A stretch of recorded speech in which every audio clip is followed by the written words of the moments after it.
श्री हरिवंश। राधा वल्लभ श्री हरिवंश महाराज जी, आपके चरणों में कोटि कोटि प्रणाम। महाराज जी, मैं YouTube के माध्यम से आपको पिछले 6 महीने से सुन रहा हूँ, आपको आपके बताए हुए मार्ग पर चलने का पूरे प्रयास कर रहा हूँ। गुरुदेव, मैंने आपको अपना गुरु माना है। गुरुदेव, मैंने आपसे सुना है कि सुख दुख में समभाव रखना चाहिए, परंतु पिछले 1 वर्ष से मेरी 2 बड़ी सर्जरी हुई, जिसके कारण मैं बहुत अभी डिप्रेशन में हूँ और दवाई भी खा रहा हूँ। गुरुदेव भगवान, आप कहते हैं अध्यात्म से सब दुखों का निवारण हो जाता है। आपसे अनुरोध है कि मेरा मार्गदर्शन करें ताकि मैं विपरीत परिस्थितियों में भी समभाव रख सकूं और आपकी कृपा से भक्ति मार्ग में अनुसरण कर सकूं। गुरुदेव, अभी मुझे ना अध्यात्म का पता है ना ही भक्ति का। कृपया राधा राधा। हमें लगता है कि जैसे पूरा चद्दर है, उसका कोई एक कोना पकड़ ले और घसीट ले तो पूरा चद्दर नहीं आ जाएगा। तो हमें पूरे अध्यात्म की जानकारी के लिए अब समय तो नहीं रह गया है, लेकिन इतनी बात समझ ली जाए कि नाम लेत भव सिंधु सुखाही, करहु विचार सुजन मन माही, सुमिरी पवन सुत पावन नामू, अपने बस करि राखे रामू, कहो कहाँ लगी नाम बड़ाई, राम न सकहीं नाम गुण गाई। राम राम राम, कृष्ण कृष्ण कृष्ण, राधा राधा राधा, हरि हरि हरि, शिव शिव शिव शिव। यदि हम नाम जप कर रहे हैं तो निश्चित हमारे अंदर ज्ञान, वैराग्य, भक्ति सब जागृत हो जाएगा। पर पहले नाम पाप को नष्ट करता है। अब नाम में मन नहीं लग रहा, निरंतरता नहीं बन रही, मन पाप का चिंतन कर रहा है, इसलिए आप परेशान हो रहे हो। डिप्रेशन किस बात का? हमने जो पाप कर्म किए उनका दंड शरीर में मिल रहा है। शरीर बीमार है पर मैं और दिमाग दो स्वस्थ है, इसलिए आनंद है। आपने क्या किया? आपने अपने को दिमाग को बीमार कर लिया। सर्जरी तो कब हुई थी, परेशानी तो कब हुए? हम दिमाग अभी कोई बर्बाद किए हुए हैं। अगर हम दिमाग प्रभु में लगा दें अभी आनंद आने। यही हम सिखाते हैं। अध्यात्म हर दुखों को सहने के लिए समर्थ है। भगवान की शरण में बोले क्या मिलता है? ये मिलता है कि हर कष्ट सहने की हिम्मत है और आखिरी परिणाम हमको दिखाई दे रहा है। जैसे नहीं, नया मकान तैयार है, सब व्यवस्था फिट है, तो पुराने मकान को छोड़ने में हर्ष होता है ना। और आपका नया मकान तैयार नहीं हो, पुराना वाला टूटने वाला है सरकार के हिसाब से, अब आप रोड में आने वाले हो, तो आप परेशान नहीं हो जाओगे? ऐसी हालत उस जीव की होती है जो भगवत प्राप्ति ना करके केवल संसार में जीवन व्यतीत किया। अब जैसे भजन में तो अब उसको 2-4 बार राधा राधा तो कर रहा है, लेकिन प्रपंच, नाना प्रकार की चिंताएं, शोक, अब उसको मिटाना नहीं सीखा है। तो इसलिए अब भी अभी चांस है। हर कष्ट को सहने के लिए देखो, बहुत ध्यान से समझना, हमारी अगर इस इंद्री का मन से संयोग हटा दिया जाए, यहां त्वगेंद्री का, तो यहां से तुम तिल तिल काटो, हमें मतलब कष्ट नहीं होगा। जैसे शून्य कहते ना, एक ही दवा का प्रयोग हुआ कि वो इतने में मन का प्रवेश बंद कर दिया। मन ही से दुख होता है। यहां से मन शून्य हो गया। अब मन यहां की बात नहीं पा, बोले टच कर रहा, आपको लग रहा है? नहीं जी। क्यों नहीं लग रहा? क्योंकि त्वगेंद्री के साथ मन का संयोग नहीं हो पा रहा। अब नहीं लग रहा, अब उसे काट दो। अगर मन का संयोग सावई मना कृष्ण पधार विद्यो, सोचो, अगर मन भगवान के आनंद में डूब रहा है और शरीर में भीषण पीड़ा है तो क्या फर्क पड़ेगा? और अगर मन संसार में डूब रहा है और शरीर स्वस्थ है तो क्या फर्क पड़ेगा? जल रहे, एसी में बैठे जल रहे, अंदर क्लेश, चिंता, शोक, भय, ये सब व्याकुलता। हमें लगता है अगर नाम जप में मन लगाओ, भगवान को आर्त भाव से पुकारो, तो बात बन सकती है। क्योंकि अब मन को प्रभु में भगवदाकार करना ये तो कठिन है, पक्का कठिन। जैसे हमको राइफल चलाना कठिन है, हम जिंदगी में कभी पकड़े नहीं तो कैसे चला सकते हैं? आप जिंदगी में कभी भजन का अभ्यास ही नहीं किया तो बड़ा कठिन है। 1 सेकंड में हर बात डिलीट करके अभी स्थित हो जाए। जीवन भर जैसे अभ्यास किया गया, जैसे मान लो गोली चलाना जिसको आता है, 1 सेकंड में शूट कर देगा। अब हमारे सामने धर दे तो हम लाठी की तरह तो भले मार सकते हैं, हम गोली नहीं चला सकते क्योंकि हमें पता ही नहीं है ना। ऐसे ही लौकिक कार्य बिना अभ्यास के जब दृढ़ नहीं होता तो परमार्थिक कार्य कैसे हो जाए? मन को हटा के तत्काल प्रभु में लगाना खिलवाड़ समझते हो? लगा के देखो, यही जीवन भर किया गया तो वो अभ्यास सेट है। हजारों बातें 1 मिनट में डिलीट और शांत, गए, अपने में डूब गए, खत्म खेल। अब बाहरी ये पीड़ा हो रही, वो पीड़ा हो रही, वो हो रहा है। भगवान में एक अलौकिक शक्ति है और उसी अलौकिक शक्ति का मैं बच्चा हूं।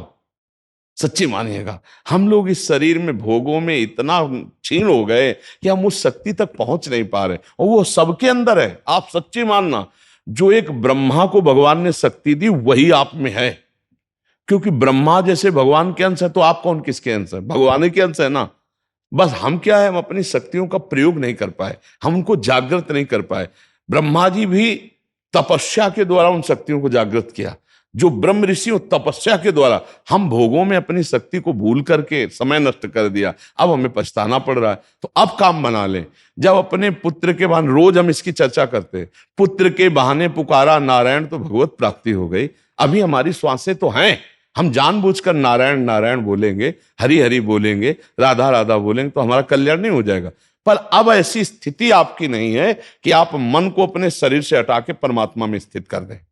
ये नहीं हो सकता। कल्याण तो हो सकता है, ये नहीं, क्योंकि इसका अभ्यास नहीं किया। मन अभ्यास किया इंद्रियों के साथ भोगों का, वो तो हो जाएगा, लेकिन मन को हटाकर और प्रभु में स्थापित करना, ये अभ्यास जब बचपन से किया जाता है तभी होता है। जैसे कोई भी स्थिति है, हर स्थिति में शांत एकदम, पता है कि शरीर नाशवान है, पता है शरीर छूटेगा, पता है भगवान का विधान अटल है, और नाम में एकदम भगवदाकार वृत्ति।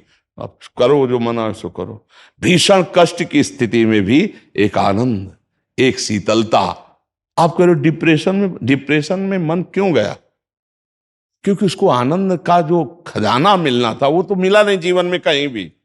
अब जो शरीर आनंद भोगने का था वो भी धोखा दे रहा है, तो डिप्रेशन में नहीं पहुंच जाएगा वो। मन ही तो डिप्रेशन में जा रहा है ना, और आप मन में है, इसलिए आपको लगता मैं डिप्रेशन में हूं।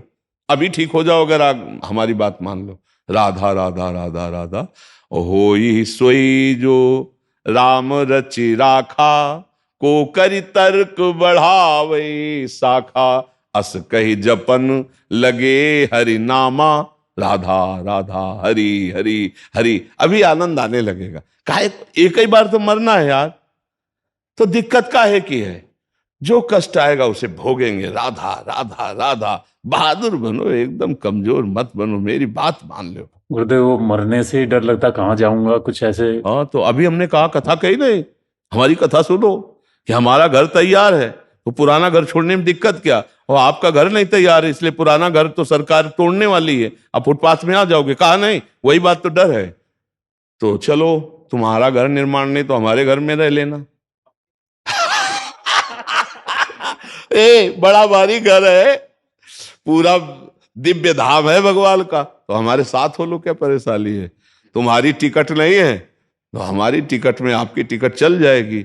राधा राधा वर जपो, तुम चिंता मत करो। गुरुदेव, ग्रस्त में हूँ तो 2 बिटियां हैं, उनकी जिम्मेदारी है। पूरा विश्व ब्रह्मांड की जिम्मेदारी प्रभु के ऊपर है, वो सब चला रहे हैं। हम तुमको छोटी छोटी जिम्मेदारी मिली, उसको ईमानदारी से निभा लो। भगवान अगर बच्चे देते हैं तो व्यवस्था भी देते हैं। हाँ, ये जरूर है कि अपनी सामर्थ्य की जैसी व्यवस्था रखो। अब अपनी सामर्थ्य से अलग सोचोगे तो बच्चियों को भी दुख मिलेगा, आपको भी दुख मिलेगा। अपनी सामर्थ्य के अनुसार सुशील सज्जन लड़का ढूंढो और उनका ब्याह करो। कर्तव्य है तो बेटी भगवान ने दी तो सेवा दी है, उसे आनंद पूर्वक करो और नाम जप करो, चिंता मत करो। तुम्हारे घर की व्यवस्था नहीं हुई तो हमारा घर बहुत बड़ा है, मतलब संतों की शरण में हो जाए, नाम जप करे तो संतों के संग से हमारा काम चल जाएगा। जैसे कोई बहुत डिपार्टमेंट का बड़ा अधिकारी हो और उसके पीछे लगे हो, तो जब चेकिंग होगी तो ऐसे कह देना मेरा आदमी, तो फिर चेकिंग नहीं होगी, नहीं, वो आपके साथ निकल जाएगा। तो ऐसे अपने लोग निकल जाते हैं। गुरु संतों की शरण में लिए तो वैसे हम योग्य नहीं, हम चेकिंग में फेल हो जाएंगे, पर उनकी कृपा से हम निकल जाते ना। साधुन के संग लाग तेरी अच्छी बनेगी, नहीं कहा जाता है? थाम लो गुरुदेव। हाँ, बस नाम जप करो। हमारे संग का मतलब है राधा राधा राधा, हमसे दोस्ती का मतलब राधा राधा। हर परिस्थिति में आपको हमने प्यार किया है प्रभु, अब जैसा विधान करोगे मैं सहूंगा और कभी आपका किसी से शिकायत नहीं करूंगा, नहीं, मैं उसे सहूंगा। उस सहने से भगवान से प्यार हो जाता है, और जब प्यार हो जाता है तो निहाल हो जाता है। फिर ये प्रश्न खत्म हो जाता है, क्या समस्या है? हर समस्या का समाधान समस्या आने के पहले हो जाता है। हम आपसे सच्ची कहते, हमारी व्यवस्था श्री जी से चलती है। कैसे व्यवस्था करती हो, कैसे, तो वो हमारी नहीं, शरणागत की। कोई भी शरणागत, चिंता मत करो। अगर आप भगवान का नाम जप करते हो, भगवान के भरोसे, तो ऐसे सब निकल जाएगा। जो करोड़ों में नहीं बनता वो फ्री में बन जाता है। हमने देखा है, व्यवस्थाएं देखी। एक विवाह है कि करोड़ों लगा के करो फिर भी रोना पड़ेगा, वो एक विवाह है कि बहुत अच्छे ढंग से हो गया, कम पैसे से होगा, जीवन भर सुखी रहे, होता भगवान के संयोग से। भगवान का आश्रय लो, वही हर व्यवस्था कर देंगे। और ये सबके लिए है, सबकी व्यवस्थाएं, बेटा बेटी, रोग शोक, ये सबकी व्यवस्था है। धैर्य पूर्वक चलो, अपने को निराश हताश उदास मत होने दो।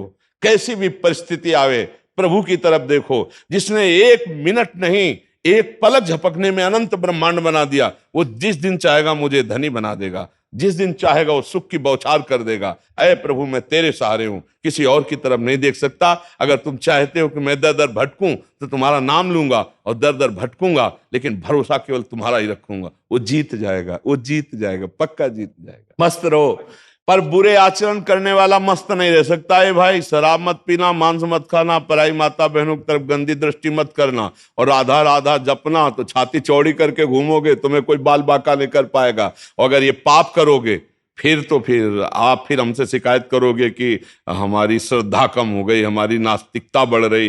पाप कर्म करोगे तो ये बात जरूर आप हमको कहोगे कि हमारी श्रद्धा नहीं बन रही। और अगर आप पाप कर्म छोड़ दो, राधा राधा जपो, चौड़ी छाती करके घूमो, जहां राधा वहां कोई बाधा नहीं। ये पराशक्ति है, परा विद्या है राधा नाम। खूब नाम जप करो, पापाचरण से दूर रहो। साधु समागम का यही फल है, आप में मनुष्यता आवे, आप में दैवत्य आवे, आप में भागवतिकता आवे, ये राक्षसी पना नष्ट हो जाए। मदिरा पीना, मांस खाना, बेविचार करना, चोरी करना, हिंसा करना, ये हट जाए। आप लोग कृपा पात्र हैं, वृंदावन आए, साधु समागम, तो आप में दिव्यता होनी चाहिए, आप कुछ अलग होने चाहिए। संसार की समाज से आप कुछ अलग होने चाहिए। समाज आपको गाली दे, आप मुस्कुरा के सह के निकल गए, ये आपका अलगपना है। हर परिस्थिति में लड़ना सीख गए, ये आपका अलगपना। जहां सब टूट जाते हैं वहां आप निकल गए, यही आपका अलगपना है। तो इसका मतलब सत्संग आप किए हैं, आप भागवतिक है, आप देवी संपदावान है जी।